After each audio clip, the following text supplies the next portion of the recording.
नमस्कार, मैं हूं मृत्युंजय कुमार झा। शाम के 5:30 बज चुके हैं और अगले आधे घंटे तक आपके सवालों का सबसे बड़ा मंच तैयार है। अगर आपने कमोडिटी में ट्रेड किया है या फिर नया ट्रेड करना चाहते हैं, जानना चाहते हैं कि आपके लिए कहां पर कमाई के मौके बनेंगे, तो आप सवाल पूछिए। नंबर आप नोट कर लें जिस नंबर पर आप सवाल पूछ सकते हैं, 02223001634। इसके अलावा आप 02223001635 पर भी अपना सवाल पूछ सकते हैं।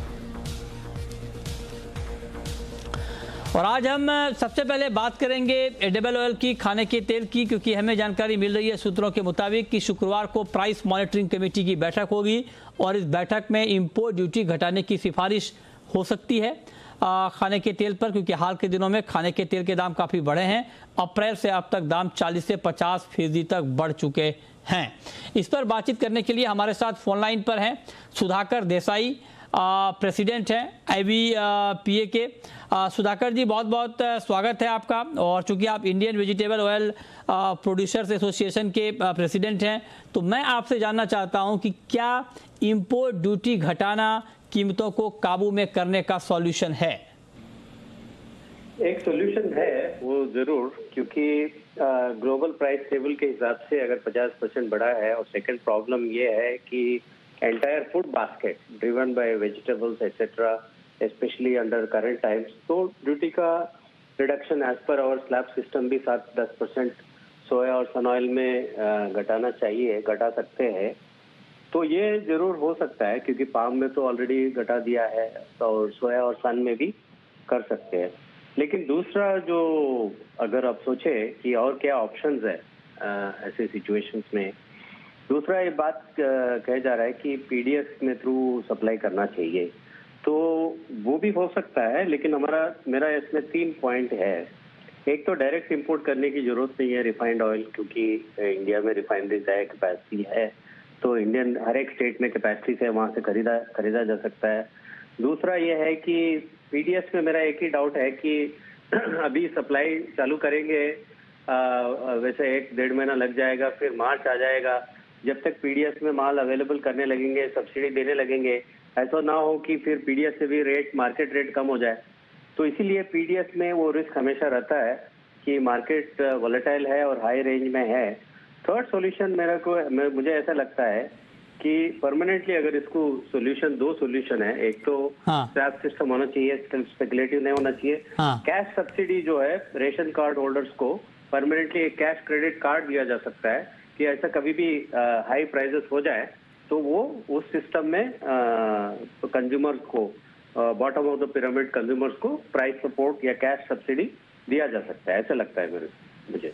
लेकिन सुधाकर जी, एक चीज ये कहा जाता है कि इंपोर्ट ड्यूटी जब यहाँ पर कट होती है, जब ड्यूटी में कमी की जाती है, कटौती की जाती है, तो इसका फायदा अंतर्राष्ट्रीय बाजार को मिल जाता है, वहां पर दाम बढ़ जाते हैं और उसका एक्चुअल फायदा इंडिया में कंज्यूमर तक पहुंच नहीं पाता है। पाम ऑयल का एग्जांपल सामने है, जब पाम पर ड्यूटी कम की गई तो वहां पर दाम बढ़ गए और उसका कोई फायदा हुआ नहीं।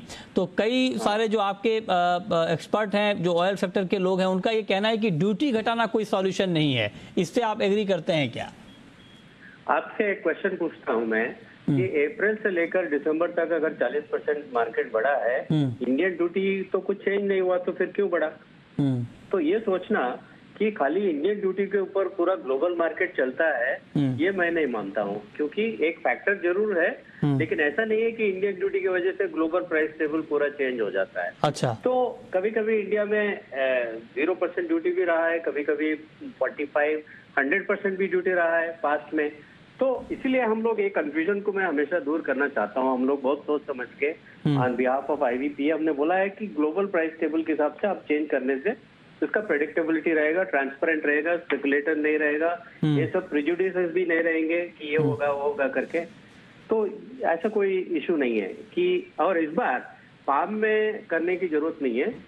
सन और सॉफ्ट ऑयल, मतलब सन और सोया में थोड़ा बहुत ड्यूटी कटौती किया जा सकता है। ये तो देखिए 2-3 महीना ऐसा ही रहेगा मेरे ख्याल से। अप्रैल तक अगर आप पूछेंगे नेक्स्ट क्वेश्चन कि आगे क्या, तो हमारे हिसाब से तो ऐसा लगता है कि मार्च-अप्रैल तक ग्लोबल प्राइस टेबल टाइट ही है। कल USDA रिपोर्ट भी सोया ऑयल के ऊपर थोड़ा सपोर्टिव का डेटा भी आया है, ये सब डेटा पे चलता है, ड्यूटी पे नहीं, डेटा पे चलता है। और सोया प्राइसेस जो है ना, तो वो भी फर्म है क्योंकि 30 लाख टन का कटौती है ग्लोबल प्रोडक्शन में, अर्जेंटीना और यूएस मिला के। आपका और हमारा और गवर्नमेंट का, कंज्यूमर का, सबका प्रॉब्लम एक ही सोल्यूशन है, मेनली पाम प्रोडक्शन बढ़ना चाहिए। मलेशिया में 6 लाख टन का 6 to 7 लाख टन का इंक्रीज का उम्मीद है। हाँ। इंडोनेशिया से 30 लाख टन का नहीं, लेकिन सुधाकर देसाई जी, नहीं आएगा सर, ये जो आंकड़े आप गिना रहे हैं ठीक है, लेकिन एक सवाल मेरा आपसे ये है कि अब देखिए सोयाबीन की क्रॉप तो ऑलरेडी आई गई, अब अभी सरसों की क्रॉप आना बाकी है, और ऐसे में ड्यूटी कट करने से क्या आपको नहीं लगता कि किसानों को नुकसान हो जाएगा, उनको वाजिब भाव नहीं मिल पाएगा?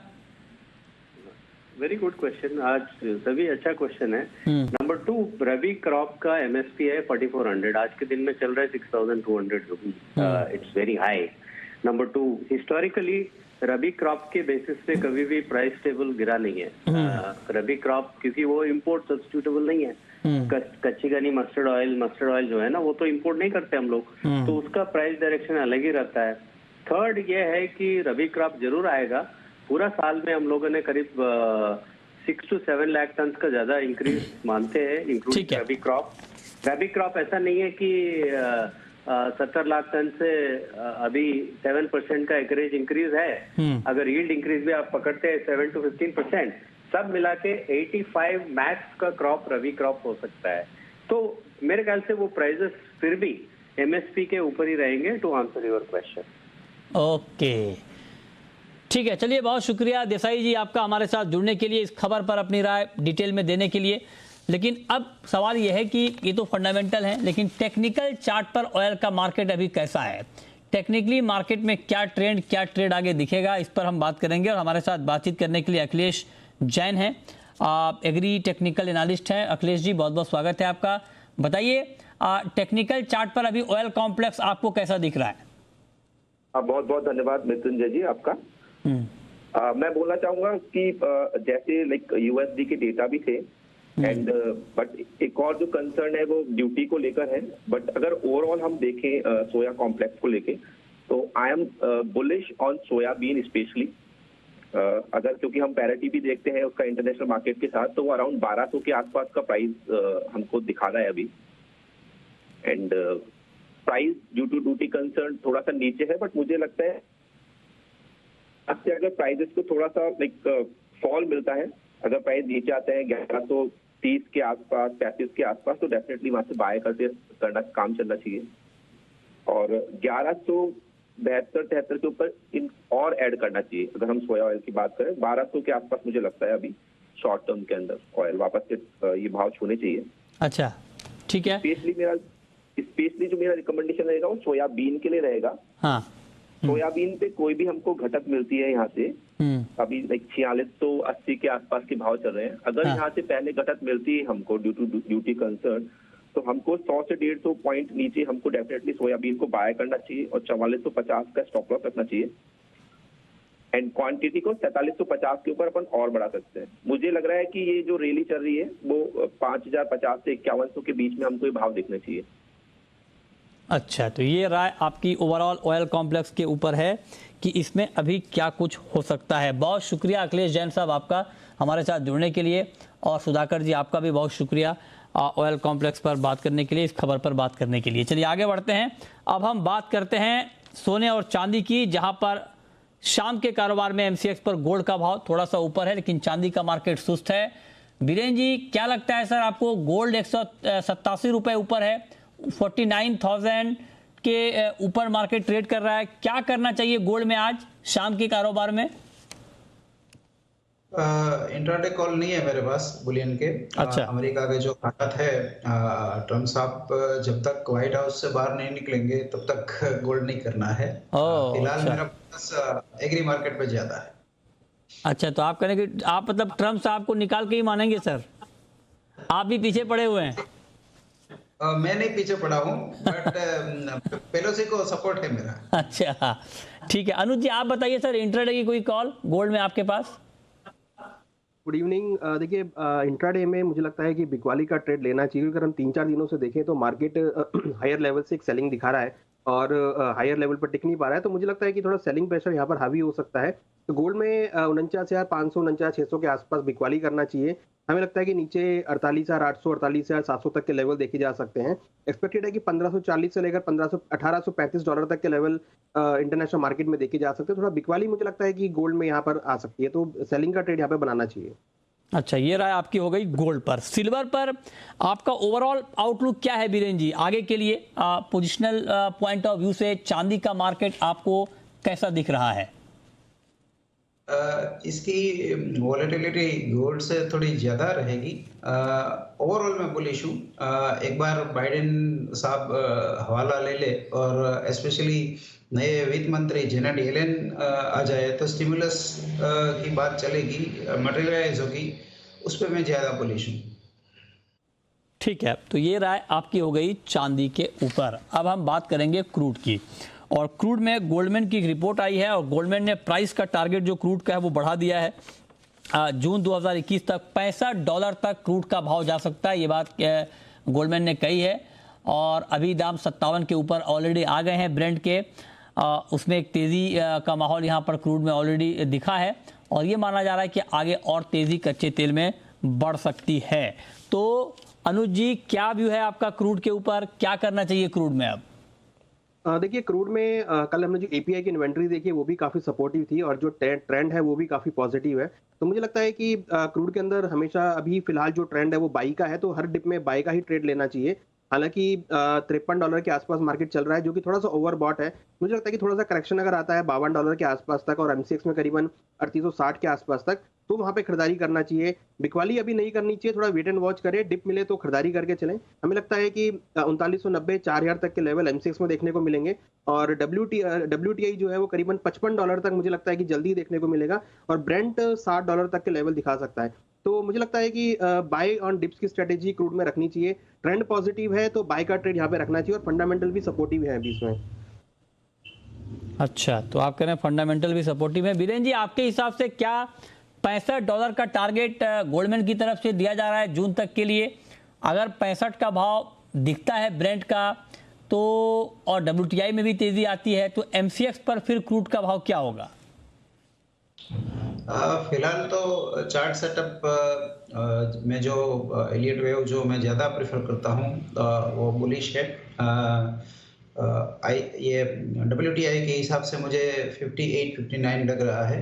ब्रेंट में कम ट्रैक करता हूँ और MCX के हिसाब से देखें तो 3800 के आसपास का आज का मेरा बाय कॉल है। उसके आसपास मुझे बाइंग में दिलचस्पी है। फर्स्ट टारगेट 4040 40 रहेगा। आगे शायद हम 4188 4220 देख सकते हैं। 2-3 वीक का ये नजरिया है। ठीक है, ओके, तो ये राय आपकी क्रूड पर है। आगे बढ़ते हैं, अब शुरू करते हैं सवाल जवाब। पहला सवाल है संतोष का, वाराणसी से। पूछिए संतोष जी। सिल्वर बाई किया था लास्ट वीक 68,200 में। सिल्वर आपने 68,200 में बाई किया था जी, क्या करना चाहिए? ओके, 68,200 में आपकी बाइंग थी, दाम काफी नीचे आ गए हैं। बताइए अनुज जी, क्या करना चाहिए इनको अब? देखिए, मुझे लगता है कि जो उसमें अगर उनको ऊपर का लेवल मिलता है करीबन 66,500 66,800 के आसपास तो निकल जाएं, क्योंकि मुझे लगता नहीं कि 68,000 का लेवल यहाँ पे देखने को मिलेगा, क्योंकि जिस तरीके से हमने शार्प करेक्शन देखा है तो यहाँ पे दोबारा से सेलन राइज का मार्केट अभी देखने को मिल सकता है शॉर्ट टर्म में। तो अगर शॉर्ट टर्म व्यू है तो मुझे लगता है कि सेलन राइज में निकल जाना चाहिए। बट अगर लॉन्ग टर्म ट्रेंड रखना चाहते हैं, लॉन्ग टर्म रखना चाहते हैं तो होल्ड कर सकते हैं, क्योंकि लॉन्ग टर्म इसका ट्रेंड जो है वो पॉजिटिव है। मगर शॉर्ट टर्म में हमें यहाँ पे गिरावट लगती है कि हायर लेवल से बिकवाली देखने को मिल सकती है, तो वहाँ पर ये अपना हायर लेवल में बिकवाली करके निकल सकते हैं। ठीक है, अगला सवाल कैलाश चंद्र मोदी का है, सदलपुर से हमारे साथ हैं। कैलाश जी पूछिए। नमस्कार सर।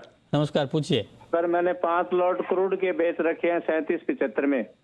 3775 में बताने का। ओके, 3775 में आपने 5 लॉट क्रूड के बेचे हैं। ओके, क्या अब चूंकि दाम बढ़ गए हैं तो बीरेन जी आपका क्या व्यू होगा इसके ऊपर? क्या अभी शॉर्ट में बने रहना ठीक है या लॉस बुक कर लेना चाहिए? लॉस बुक कर लेना बेटर रहेगा ऐसा मैं मानता हूँ, क्योंकि वैसे भी ये हम लास्ट ईयर इसको -40 से +60 तक देख चुके हैं और इसका करतब ऑलवेज $50-60 की तेजी मंदी का रहता है, तो ज़्यादा उसमें रुकना नहीं चाहिए। अगला सवाल प्रवीण का है, हिसार से है हमारे साथ। पूछिए प्रवीण जी। 10 लॉट निकल के भाई 1295 पे 1295 पे 10 लॉट निकल आपने खरीदा है। बताइए अनुज जी, क्या किया जाए? देखिए बेस मेटल में ट्रेंड थोड़ा पॉजिटिव है। इवन अगर हम निकल की बात करें तो निकल सबसे ज्यादा मुझे पॉजिटिव लगता है, तो यहाँ पर ये होल्ड कर सकते हैं। ऊपर में एक बार 1305 1310 के लेवल आए तो वहाँ प्रॉफिट बुक कर सकते हैं, और मुझे लगता है कि इवनिंग तक 1305 1310 तक के लेवल देखने को मिल सकते हैं, तो वहाँ पर वो प्रॉफिट बुक कर सकते हैं। अगला सवाल धीरेन्द्र कुमार का है। पूछिए धीरेन्द्र जी।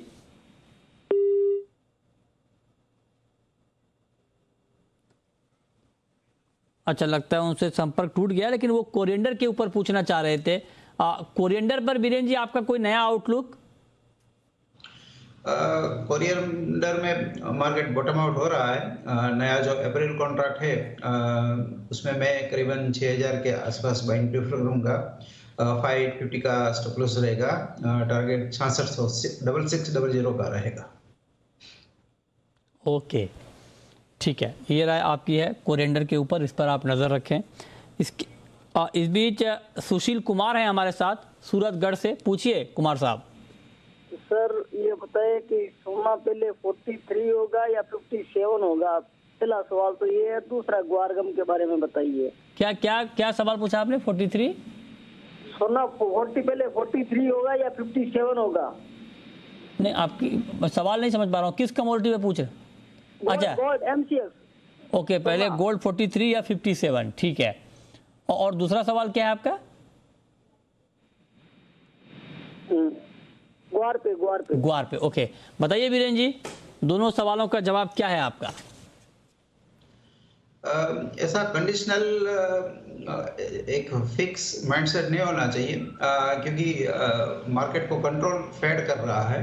फेड अगर इसी तरह इंटरेस्ट रेट कम रखेगा उसके प्रॉमिस के हिसाब से, तो 57 का चांस पहले है, 43 का चांस कम है। लेकिन अगर वो बोल दे कि रेट कट हम रिवर्स करेंगे, रेट बढ़ाएंगे, तो पहले 43 आएगा। बट 80% चांस ऐसा है कि 57 पहले आए। ग्वारगम फिलहाल पिछड़ी हुई प्रोडक्ट है, काफी सप्रेस है। 6000 के नीचे का लेवल पे मैं शॉर्ट तो नहीं करूंगा, बट कोई रिस्क टेकर है तो करंट लेवल पे 6000 के आसपास बाय कर सकता है, जिसका स्टॉप लॉस 5780 होना चाहिए और टारगेट 6400 होना चाहिए। 2 से 3 वीक का नजरिया है ये। दीपक हैं हमारे साथ हरियाणा से। पूछिए दीपक जी।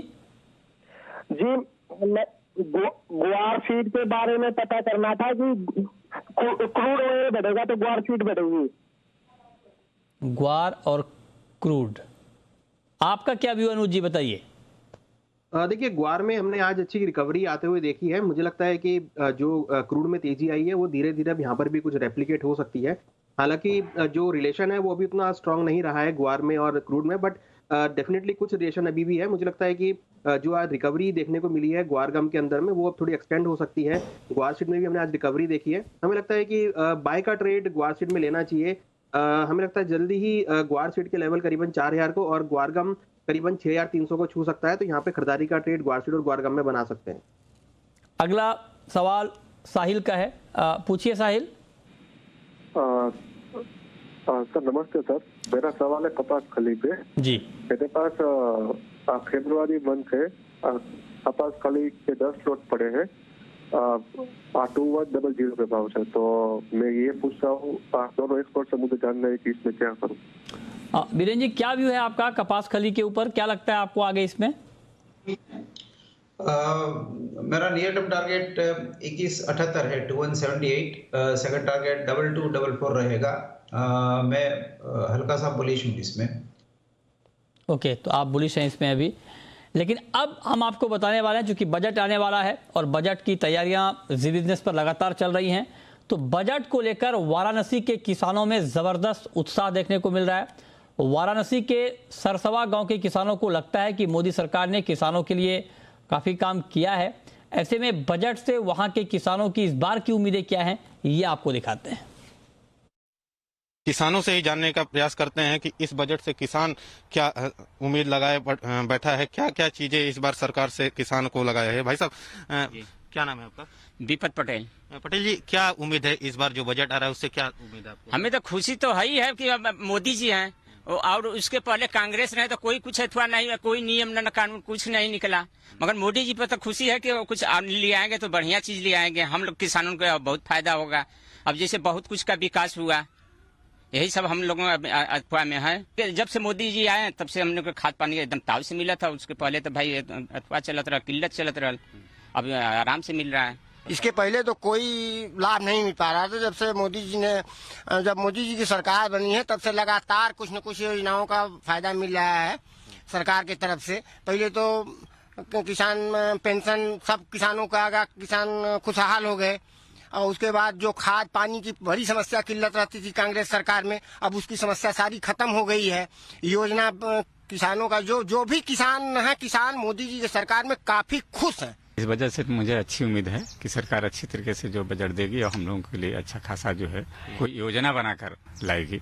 एमएसपी जो समर्थन मूल्य है, ये पहले आज से 7-8 साल पहले 10 जो है काफी किसानों को कम पैसा मिलता था। किसानों की स्थिति इतनी खराब थी कि कोई शादी विवाह करने के लिए भी अगर पूछता था कि बेटा क्या करता है, पता लगा खेती करता है, तो लोग मुंह मोड़ लेते थे।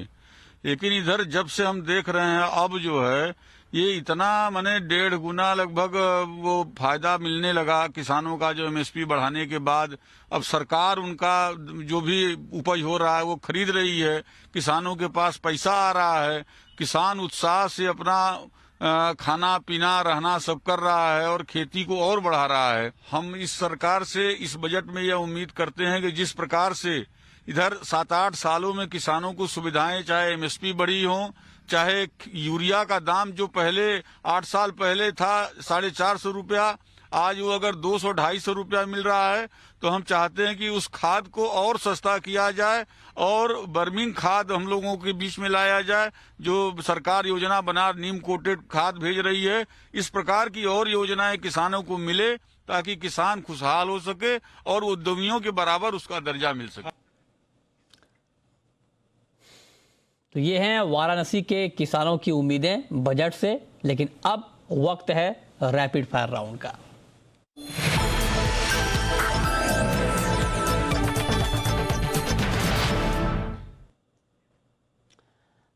आपकी पहली रैपिड फायर कॉल अनुज जी। सर हमारी रैपिड फायर कॉल गोल्ड में रहेगी। यहाँ पर बिकवाली का ट्रेड बना सकते हैं, नीचे टारगेट करीबन 48,800 तक आ सकता है। आपकी कॉल बीरेन जी। नेचुरल गैस में बाई प्रेफर करेंगे हम 194 पे, टारगेट रहेगा 209, स्टॉप लॉस 186 रहेगा। आपकी आखिरी कॉल। आखिरी कॉल हमारी कॉपर में रहेगी, जहां पर बिकवाली का ट्रेड बना है, नीचे टारगेट करीबन 608 रुपए तक देखने को मिल सकता है। बहुत शुक्रिया अनुज जी आपका, बीरेन जी आपका, हमारे साथ जुड़ने के लिए, बताने के लिए कमोडिटी में कहां पर कमाई के मौके बनेंगे।